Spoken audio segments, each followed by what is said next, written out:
Selamat berjumpa kembali dalam layanan audio Sahabat Seperjalanan. Hari ini adalah hari Kamis 26 Juni 2025. Tema renungan saat teduh kita dengan judul Tidak Menyimpan Kesalahan. Firman Tuhan terambil dalam 1 Korintus 13 ayat keempat sampai dengan ke-7.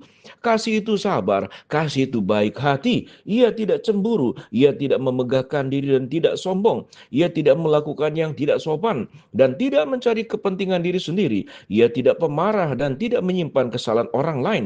Ia tidak bersuka cita karena ketidakadilan, tetapi karena kebenaran. Ia menahan segala sesuatu, percaya segala sesuatu, mengharapkan segala sesuatu, sabar menanggung segala sesuatu. Mari kita berdoa.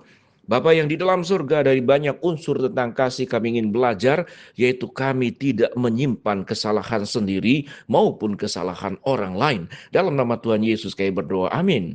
Shalom sahabat seperjalanan yang dikasihi Tuhan, tentu sangat populer 1 Korintus 13, mungkin kita bisa menghafalnya sedemikian rupa. Dan ada banyak penekanan-penekanan yang kita bisa lihat tentang kasih. Tetapi ada satu kalimat yang kita perlu pelajari bersama, bahwa kasih itu tidak menyimpan kesalahan orang lain, termasuk juga kesalahan diri sendiri.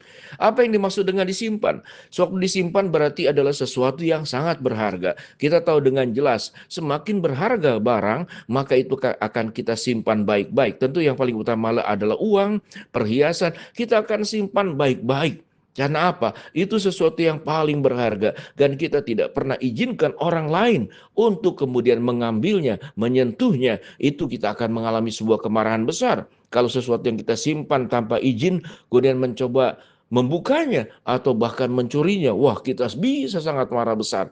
Apa yang dimaksud dengan simpan? Berarti sesuatu yang sangat berharga. Apa yang kita lihat di sini tidak menyimpan kesalahan orang lain maupun kesalahan diri sendiri. Artinya, kalau kata disimpan berarti dikeluarkan. Dan kata lain daripada dikeluarkan, dibuang jauh-jauh. Tidak lagi dilihat lagi, tidak diingat-ingat lagi, tidak lagi disentuh, tidak lagi kemudian dibicarakan, digosipkan. Berbicara tentang kesalahan orang lain adalah sebuah kebiasaan manusia yang sangat suka menggosip. Waktu kita bertemu dengan siapapun, maka para pendidik mengatakan orang yang terhebat, orang yang paling cerdas adalah suatu berkumpul berbicara tentang ide, berbicara tentang sesuatu yang lebih bermakna tentang nilai hidup.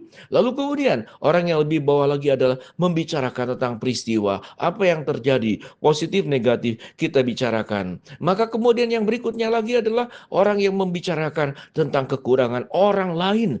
Setelah membicarakan kekurangan orang lain, kita tambahkan dengan bumbu, kita tambahkan dengan katakanlah drama-drama dalam rangka supaya keburukannya semakin buruk.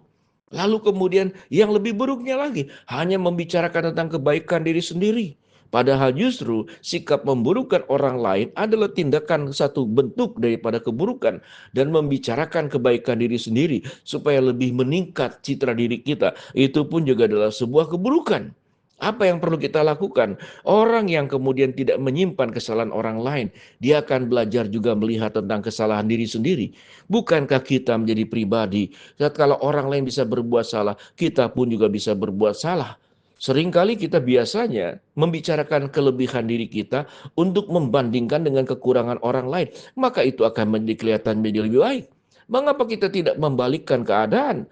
Kita membicarakan kelebihan orang lain di mana kita punya kekurangan dan kita belajar daripada kelebihan orang lain. Tetapi orang yang sombong, orang yang arogan selalu memamerkan tentang kebaikan diri sendiri, apa yang sudah diraih, apa yang sudah dicapai, apa yang sudah dilakukan. Lalu kemudian membandingkan dengan kekurangan orang lain, meningkatkan diri, meninggikan diri, kemudian merendahkan orang lain. Itu adalah tindakan, yaitu suka menyimpan kesalahan sendiri, tidak dibincangkan, tidak diselesaikan, kemudian tidak diminta orang memaafkan kita, lalu berjanji untuk merubahnya. Dan di dalam proses menunjukkan sebuah konsistensi tanggung jawab merubah kekurangan diri sendiri. Tetapi orang yang suka membicarakan dan menyimpan kesalahan orang lain justru sebaliknya. Kesalahan diri sendiri kemudian disimpan rapat-rapat, jangan orang tahu. Tapi kesalahan orang lain kemudian diumbar, disampaikan, dibongkar, dibahas, diceritakan, digosipkan, ditambah. Pada akhirnya menjadi fitnah. Apa dampaknya? Sebuah daripada dosa dari mulut, itu bisa kemudian membunuh orang lain secara tidak langsung. Mungkin membunuh katakanlah sukacitanya. Karena tatkala kita menjelek-jelekkan orang lain, membicarakan orang lain, itu menimbulkan rasa sakit hati yang mendalam dan duka yang mendalam, bahkan bisa menjadi sebuah kepahitan. Mari kita belajar, kalau kita sudah melihat bagian firman Tuhan dari 1 Korintus 13 ayat yang pertama sampai dengan ke-13, yang kita akan bahas ayat demi ayat. Kita sudah belajar melihat jangan menjadi orang yang suka menyimpan kesalahan orang lain. Menyimpan itu berarti itu yang terus dibicarakan, yang dikeluarkan, tapi kesalahan dia sendiri itu tidak mau dibuka sama sekali. Kata menyimpan berarti diingat-ingat. Kalau orang lain punya kesalahan itu setelah disimpan, dalam rangka apa yang disimpan itu didiskusikan, dibahas, kemudian dijelek-jelekkan lagi. Tetapi kesalahan diri sendiri disimpan justru supaya tidak ada orang yang mengetahuinya. Kita diam-diam, kita bersembunyi. Firman Tuhan berkata, kalau Allah yang Maha Tahu, engkau mendirikan rumah di ujung laut pun Tuhan ada di sana. Engkau mendirikan rumah, mencari tempat sembunyi di bawah tanah, Tuhan pun ada di sana. Tidak bisa kita menipu Tuhan. Segala sesuatu satu hari kelak nanti akan terbongkar. Oleh sebab itu sahabat seperjalanan, jangan suka sok benar sendiri. Jangan merasa diri lebih hebat sendiri, lebih baik diri sendiri. Orang-orang yang demikian adalah selalu membicarakan kesalahan orang lain, kekurangan orang lain, dan kemudian membicarakan tentang kelebihan-kelebihan diri sendiri, pencapaian-pencapaian yang sudah dilakukan. Mari sahabat seperjalanan, kita coba merenung, bukankah orang seperti demikian banyak? Dan jangan-jangan kita juga adalah orang yang menjadi yang ada di dalam bagian kelompok tersebut. Biarlah pada saat ini kita menjadi orang yang diubahkan oleh Allah. Setelah kita mendengar kebenaran firman Allah, bagaimana Allah mengampuni dosa kita, dan kemudian tidak pernah menghitung-hitung lagi kesalahan kita, membuang seluruh pelanggaran kita sampai ke tubir-tubir laut, dan tidak pernah diingat-ingat lagi. Mengapa kita tidak kemudian menjadikan pribadi yang mengikuti teladan Kristus, yang dalam kehidupannya sungguh telah membersihkan diri.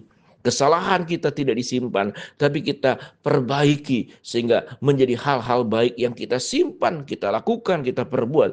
Kesalahan orang lain juga bukan untuk disimpan dalam rangka untuk dibicarakan, diingat-ingat, dicatat peristiwanya, apa yang ada dalam kekurangan orang lain, waktunya, peristiwanya, waktu dia berbuat salah, sedang pakai pakaian apa, di tempat mana, kalimat demi kalimat kita catat. Ingatlah, kalau Tuhan sudah menghapus segala salah dan dosa kita secara sempurna, mengapa kita tidak memberikan sebuah pengampunan juga yang sempurna?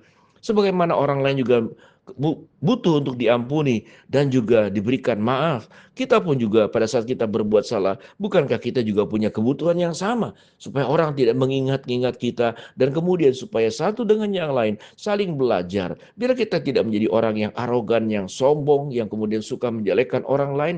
Siapapun kita, tidak peduli pendidikan kita, tidak perlu kondisi ekonomi kita, tidak peduli seberapa besar dan seberapa hebat status sosial kita di tengah-tengah masyarakat.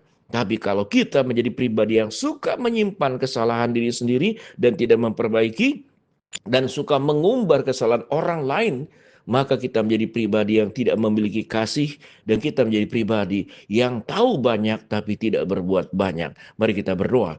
Bapa dalam surga, terima kasih buat kebenaran firman Allah yang kami pelajari. Hamba-Mu berdoa buat sahabat seperjalanan yang sakit, Tuhan yang sembuhkan. Sahabat seperjalanan yang sedang menghadapi masalah, Tuhan bukakan jalan. Sahabat seperjalanan yang sedang berdoa mengharapkan sesuatu, Tuhan kabulkan sesuai dengan waktu dan rencana Tuhan yang terbaik. Ajar kami menjadi pribadi yang tidak menyimpan kesalahan orang lain, tapi hidup menjadi penuh dengan ketulusan dan penuh dengan pengampunan. Amin.